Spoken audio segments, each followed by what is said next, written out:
हाय मैत्रिणींनो, आज नवीन काहीतरी बनवू बघा. आपण मुगाच्या डाळीपासून मस्त अशा वड्या बनवून घेऊ. थोडेसे धणे घेतले त्याच्यामध्ये भाजायला आणि थोडंसं तेल घातलेले आणि बघा लालसर अशी भाजून घेतलेली मस्त छानशी. आपली लालसर डाळ बघा मस्त भाजले. आता हे मसाले घरातले आहेत. यात फक्त नवीन काय कस्तुरी मेथी आहे आणि आमचूर पावडर आणि धणे पावडर आहे. बाकी सगळं आपलं नेहमीच्या वापरातलंच आहे.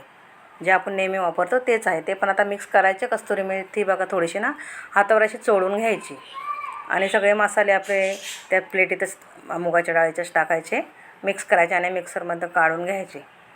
बघा मध्ये असे काढून घेतलेले आहेत मी. थोडंसं पाणी घ्यायचं आणि पुन्हा त्यानं मिक्सरमधून काढून घेऊ. आणि कोथिंबीर बघा मी स्वच्छ चिरून आणि धुवून ठेवलेली होती साईडला सुकी होण्यासाठी.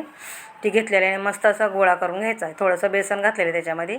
थोडं तुम्हाला लागलं तर पाणी घ्यायचं त्याच्यामध्ये आणि मळून घ्यायचा मस्त गोळा. बघा इकडे मस्त असं मळून घेतलेलं आहे गोळा कणकेसारखा. आणि चाळण घेतलेली तिला मी पहिले तेल लावून घेतलेले आणि त्याच्यातच थापून घ्यायचं.